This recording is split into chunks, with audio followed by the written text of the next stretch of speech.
Hi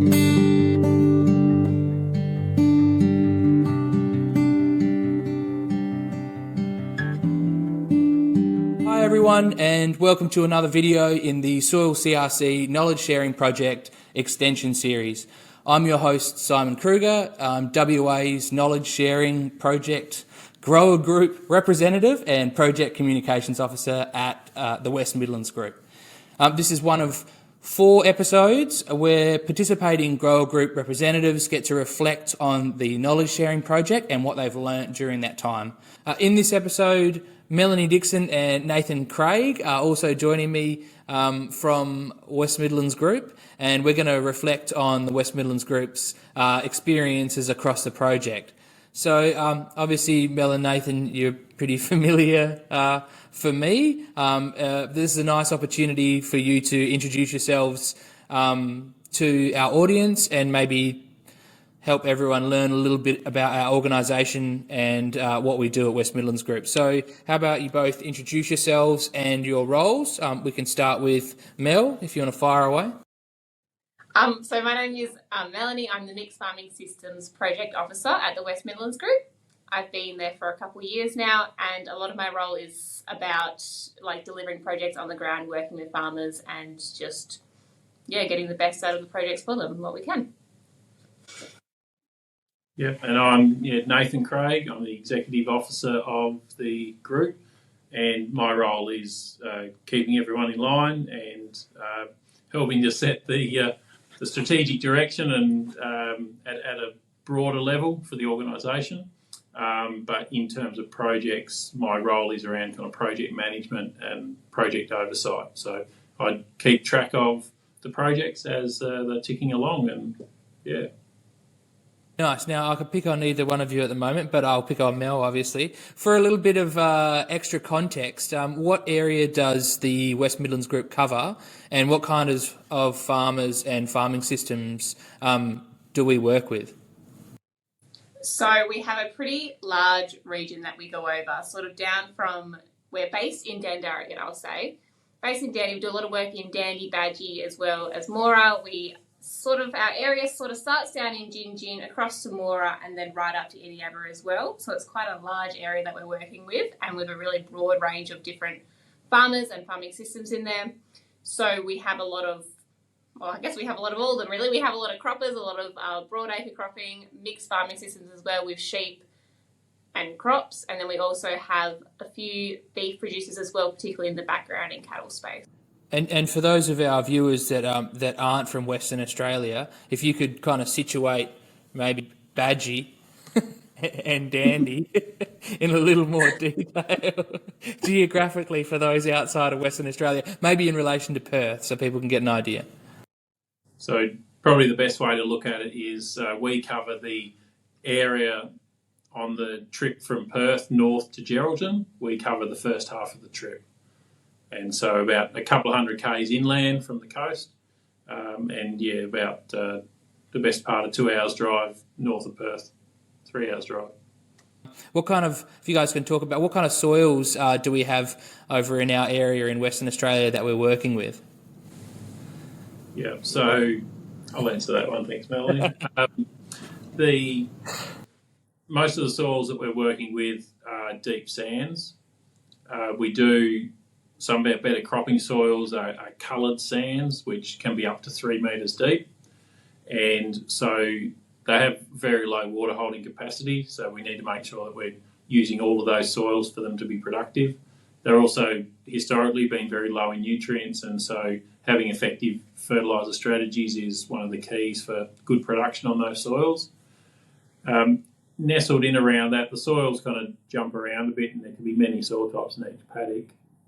And one of the next most common soil types are deep white sands that are very infertile and not suited to cropping, generally used for grazing, and increasingly now being sown to perennial grass pastures like paddock and Rhodes grass, and they've been kind of well suited to the area.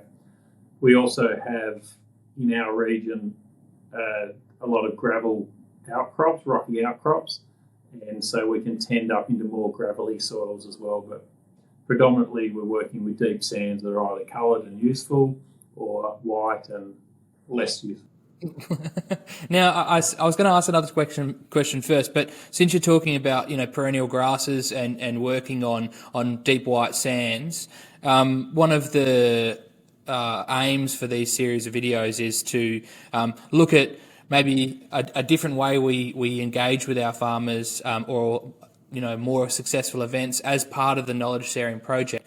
And one of those series was the Pasture Walk series of events. So, Mel, as the lead of these events, can we talk a little bit about the evolution of the series and maybe what we've learned through the process? Like, how did the first event come about? That first event sort of come about because a couple of farmers had approached us. They had done some work with winter amelioration on these really sandy soils that you can't really do much with besides establish some perennials. They found that they had a lot better success rate in establishing these perennials when you would ameliorate them first. So it was all about getting this information out to as many farmers as we could. And, these guys come to us and they were really keen. So we thought, well, why don't we just show it off? We'll show off the good stuff where it's worked really well, where this amelioration has worked well with the perennials and they've established, it's great ground cover, and we'll also show some spots where it wasn't that successful, and we'll get everyone together and we'll just have a bit of a discussion about it.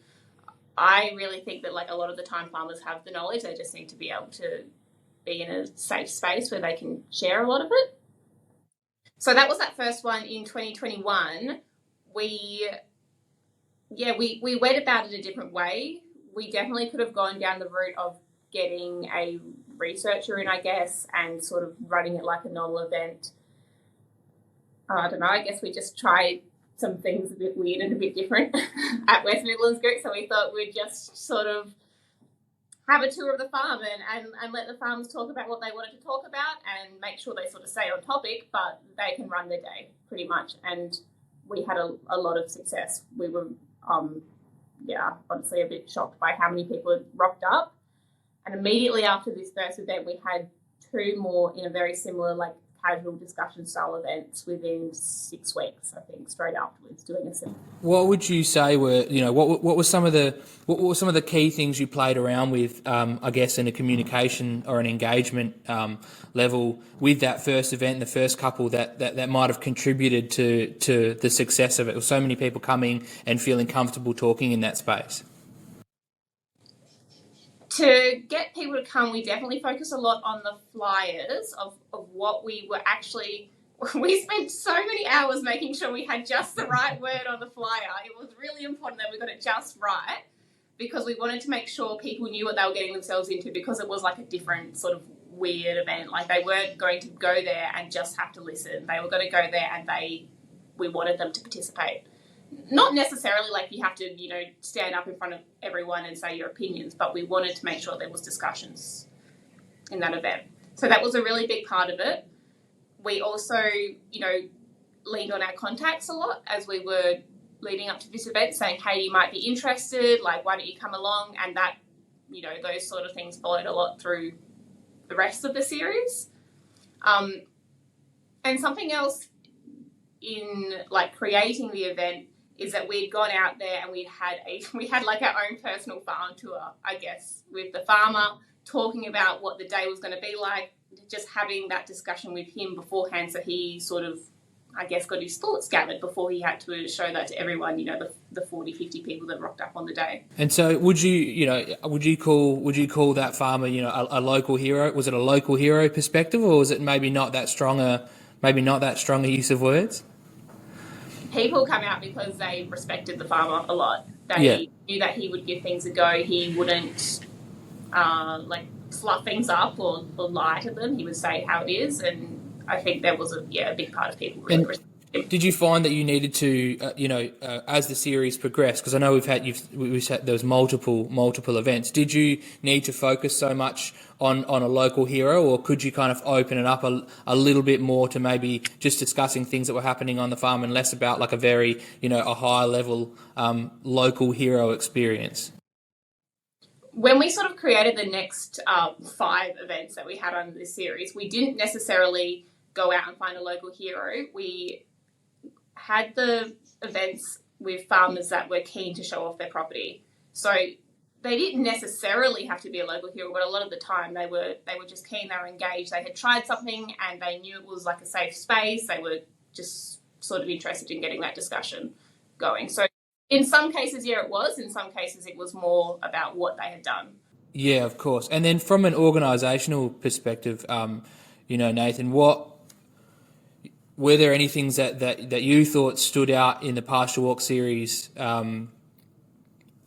that other organisations could learn from if they're looking in at that series? What are some of the learnings from your perspective? Yeah, I think for the most part of the first event, and then probably most thereafter as well, I was pretty much external to the whole delivery of those, and it was really Melanie and the rest of the project officers working on it rather than myself being directly involved, so I could kind of stand back and see. The first thing that kind of stood out to me was that something the project officers were very keen to do, and so they were kind of driving it themselves, which meant they had more ownership over the delivery of the workshop, and less kind of being told that they have to deliver a workshop. The second thing, as Mel's kind of highlighted, we spent a lot of time getting the flyer right, getting the wording right, getting everything right so that farmers understood exactly that this would be a different event. And it was good because some of the feedback that come through was like, oh my God, this event was exactly like it said it was going to be on the flyer. And so that really resonated with me, that we kind of hit the nail on the head, and we had something like 60 farmers come to the very first event, which was in the middle of harvest, mind you. A lot of people still come along. Another thing that kind of stood out to me was that when we started to workshop around this idea of the format, the team was met with a lot of hesitance around from other people that kind of with more experience saying, look, that's not going to work, that it's going to fail miserably. Don't do the format like that way. You just can't let farmers do their own thing. Run their own show. But we had farmers that were keen to talk about their experiences and talk about their farms, and particularly the host farmer for the day. So that worked well. And then probably the thing, having two events in close succession afterwards, because other people had stuff that they wanted to show, really showed that the event resonated. And to me, that was a sign that we were gaining momentum, and we were gaining new people at each event as well. Not all people could come to successive events, but we would have new faces each time, which meant we were getting a bit of a roll on. And it was all about looking at local farmer experience and not being told what they should or shouldn't be doing. Would you say that over the period, over the series of events, I guess West Midlands Group took a bit more of a guide role, for example, rather than standing up and being a hero, or learning and facilitating those events, rather than putting our stamp on the on the door as soon as you get in? Yeah. And that's an approach that we've been working on for a couple of years, that West Midlands is here to help.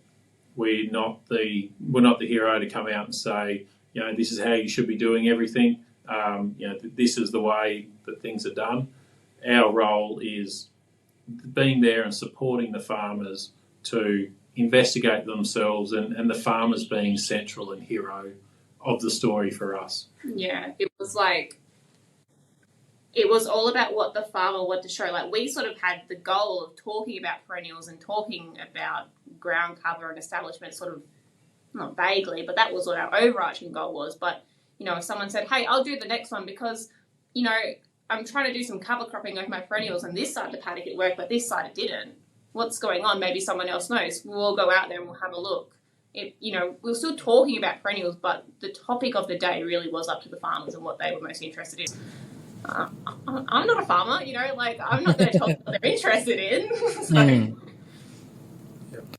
and it kind of fits as well with what we've been working on is trying to empower the landholders to carry the knowledge of the project forward, rather than the project officer having all the knowledge and then the project officer leaves and then we don't have the knowledge anymore. Empowering farmers to be the future legacy of the project.